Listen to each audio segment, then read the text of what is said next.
what are they made of, what are the components, and then what process does it go through for bones to actually grow. All right. So he starts off with the definition of a bone. It's there, it has an exceptional ability to support and protect body structures. He kept emphasizing that it's made of collagen and the calcium salts that are in the extracellular matrix. So if you remember anything, remember that it's from collagen fibers and calcium salts. Okay.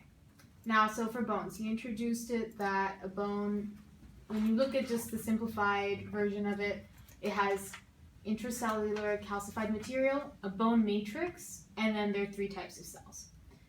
Because the bone matrix will keep coming up in all of these slides. So the 3 types of cells you remember from MCAT days: osteoblasts, osteoclasts, and in the middle is osteocytes, which is probably the newest one, if anything. So osteoblasts, B for building, so it will build bone. Osteoclasts, it will reabsorb bone, so in a sense I think he was saying that it will erode it when we need to. And osteocytes, which is number 2, that's the only one that kind of threw me off, but apparently when you have osteoblast, which builds bone, when that cell is in the matrix, then it's called an osteocyte.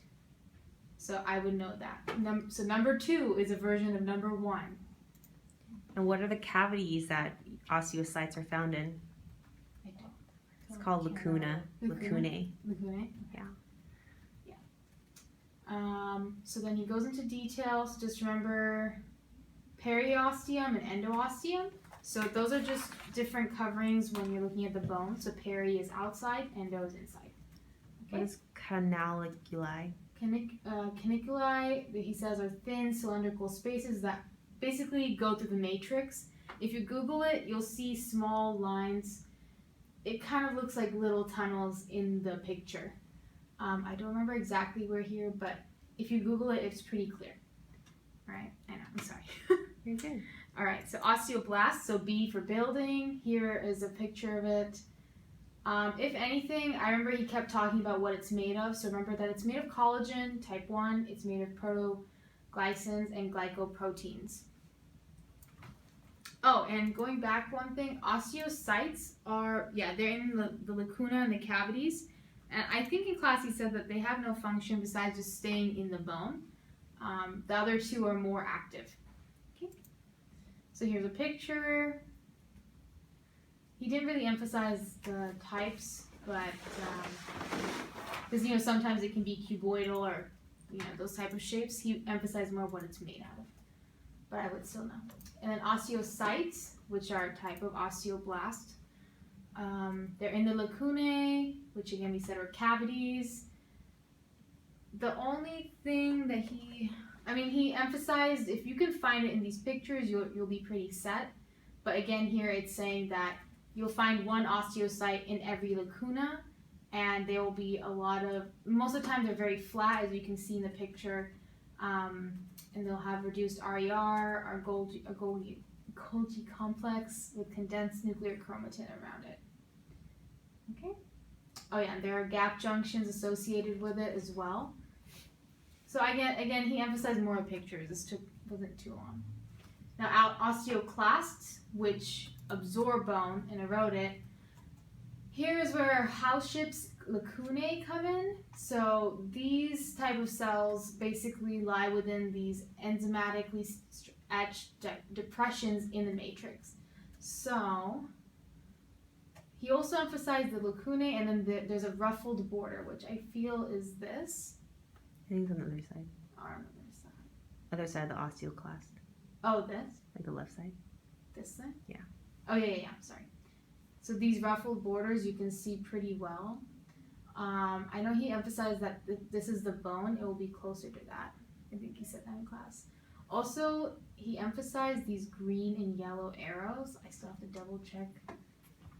I will re-echo that, but definitely look into that if you have the time.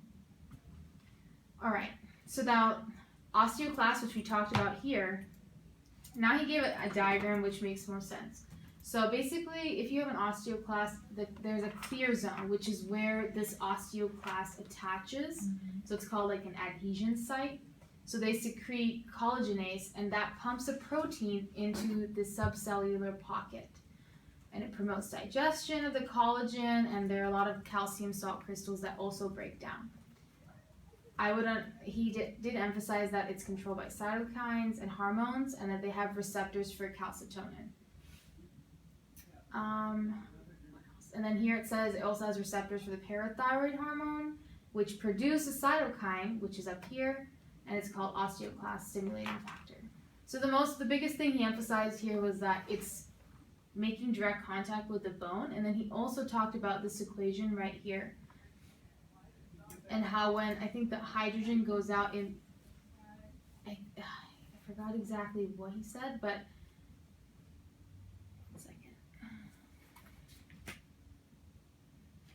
well, I would look at the diagram, read over it one more time, but definitely know how this equation works into our blood system. Because I think with acidosis, it combines in with that. I'll give you more details later. I'm sorry, guys.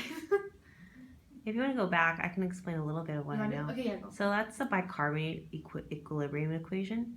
Mm-hmm. So it's pretty much like if you have a lot of acidic acids, which you have a lot of protons, mm-hmm. then that equilibrium equation will be shifted to the left, which means you'll be secreting a lot of carbon dioxide in your system.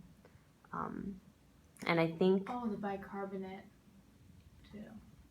Yeah, I guess like bicarbonate would be also shifted to the left to... I'm not too sure what the bicarbonate relationship with the capillary is.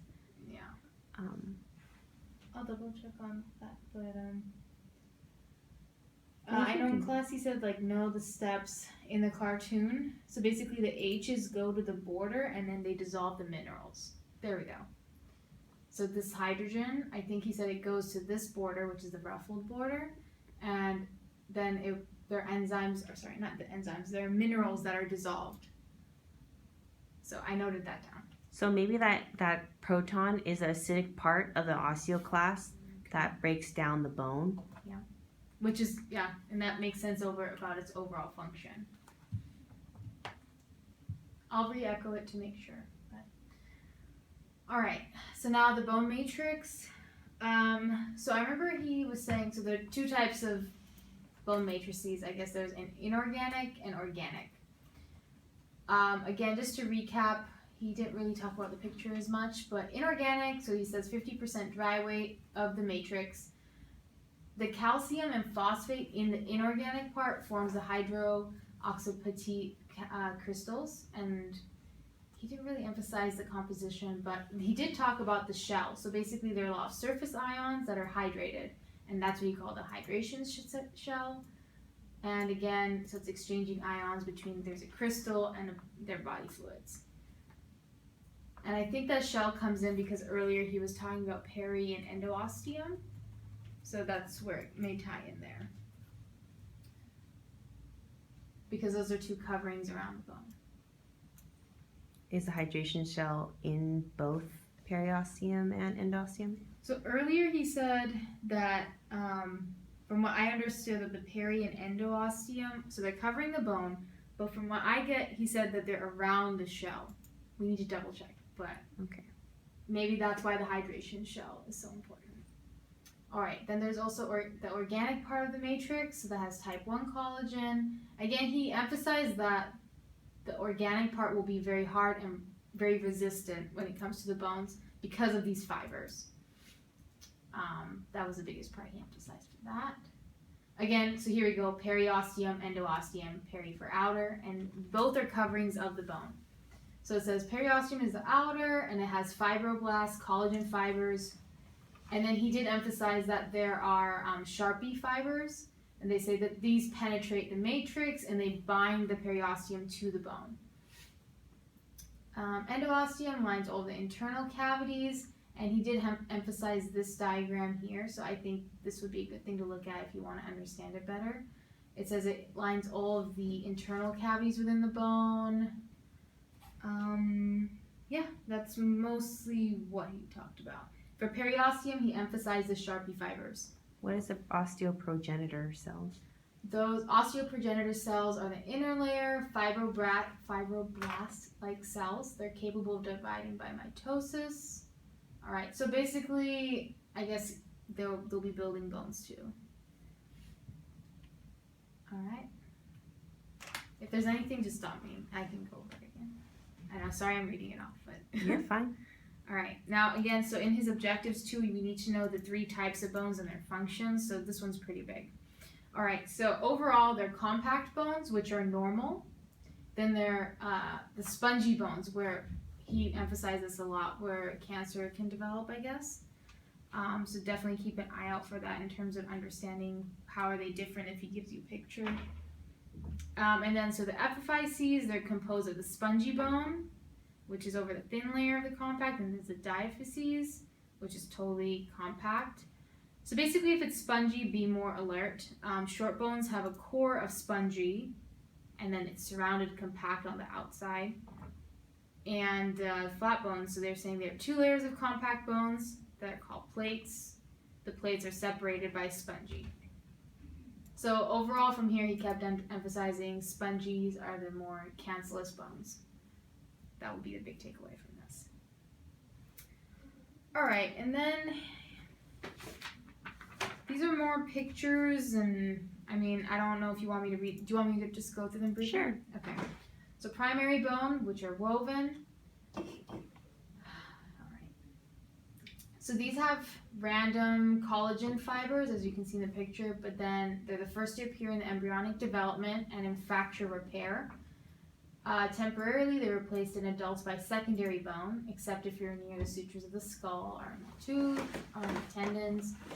It has a lower mineral content and a higher proportion of osteocytes than the secondary bone tissue. All right. And here, okay, so there's the secondary bone, which are laminar, and they're mature bones. They have collagen.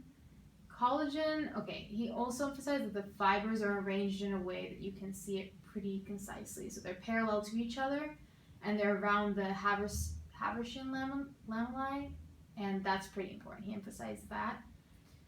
And then they form a unit structure, which is an osteon. So I would know this diagram pretty well, like how the relationships are. He kept looking at that a lot. All right. And then again, see, he's coming back to the Haversian system. So as we talked about here, it was in secondary bone. So he goes into it more. Again, so these lamellae are surrounded by endosteum, which is, okay, canal lined by that. That's great. All right. And then, okay, so surrounding each system, they have material that keeps it together. It's a cementing line, and that's mineralized. So again, the fibers are there again. So when the collagen fibers are in the picture, it just means it's very resistant, it's strong. So you can see that here again, if it's near the cementing line. The inner circumferential lamellae are located around, okay. For this, I would know the relationships in terms of, he didn't emphasize it on the picture, but just know, all right, so these are located underneath the periosteum, which is the outer covering of the bone. Endo is inside. Okay.